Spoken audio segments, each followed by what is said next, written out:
Another day of chaos, another day of demonstrations as gearing up, as the government went ahead to ban all the medias and saying that they are going to ban any media that is going to broadcast the demonstrations of today live on air. Any media or radio station that is broadcasting the demonstrations of today is going to face the full wrath of the law. Those are not my ones, but the ones of the communications authorities of Kenya. These has raised the tension, and we all say that this is the beginning of anarchy.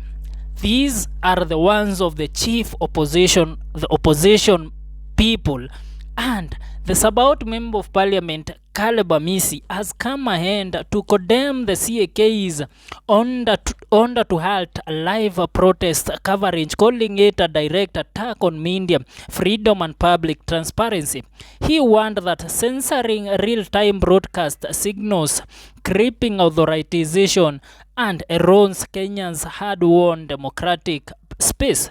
The CAK cited legal provisions to justify its directive but did not explain how live coverage posed a public risk. The June 25th protest, largely peaceful but emotionally charged, aimed to honor 2024 victims and demand sweeping reforms on the government.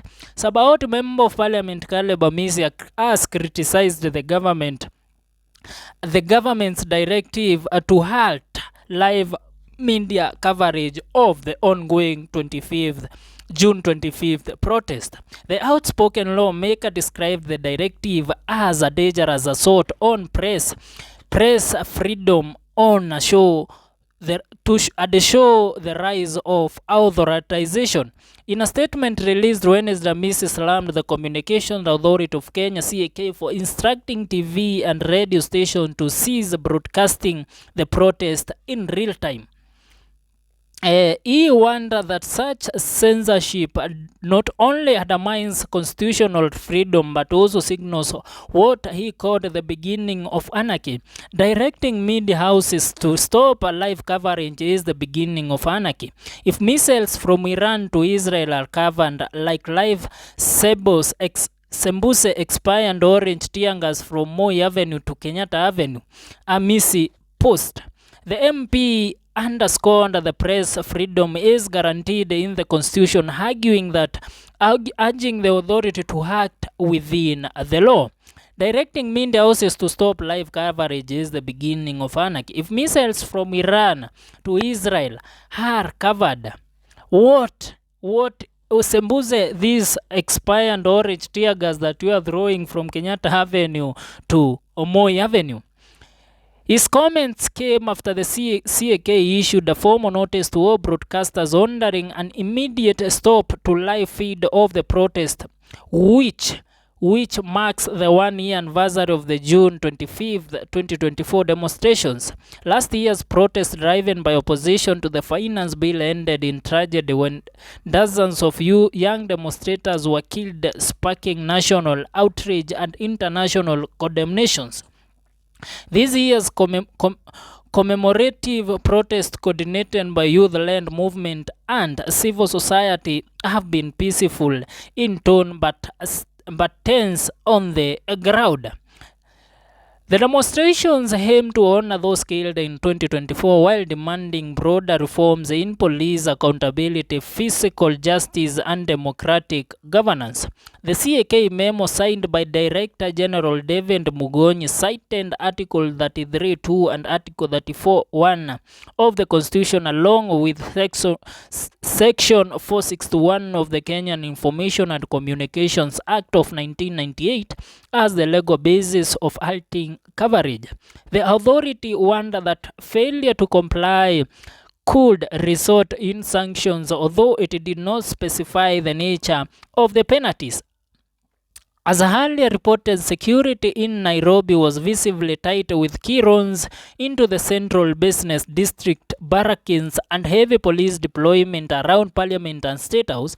Interior CS Kipchumba Murkomen and Inspector General of Police Douglas Kanja were reportedly coordinating operations from Harambee House from the early morning hours. Kanja, who gave a press briefing on Tuesday, June 24th, flagged by top police commanders one protester to steer clear of protected areas. We all know that if there is a man who is intense as of right now, is the president of the nation, President William Samoei Ruto, because he knows that if the Gen Zs of this country are going to exercise the freedom directly using the Article 1 of the Constitution, which states that all sovereign power belongs to the people, it will be the end of his rule in this country. So he has gone ahead to ban the media of the nation.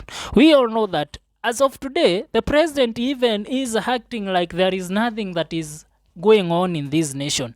The president woke up, dressed up in a good and a very expensive suit bought by the Kenyan money taxpayers, went out to Kilifi to go and enjoy the cool breeze of the ocean, as people are dying in street, being shot with live bullet, being tear gassed with the tear gas that has been bought with their own money, and they are being beaten brutally by the goons and the police that have been hired by the men under the nose and under the protection of the President of the Republic of Kenya, President William Samoei Ruto. He is in Kilifi enjoying a cool breeze. He does not care on what will happen of this nation. That's why the youths have decided that, you know what, let's go meet these people in parliament, let's go in every big offices that these people operate from, air our grievances and go back home. And after, if they will not hear from us, we are going to lead a march to State House of Kenya. We are going to meet the president there. We are going to ban the State House, and we are going to throw this man out of the State House. After the president has seen these things have escalated and it is going to be messy, chaotic and noisy, he goes ahead to call and instruct the leader or the chairman of the Communications Authorities of Kenya, CAK, Mr. David, to write a letter to every broadcasting station or radio station or channel that they should stop the live broadcasting of the information and of everything that is going on in these demonstrations.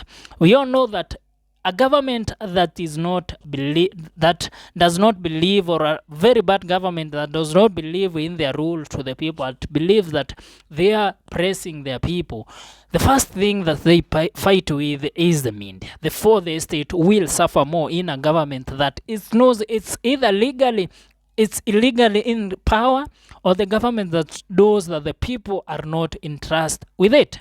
This is the same thing that President William Ruto is using to fight the demonstrations, so that the world cannot know that the country is in fire.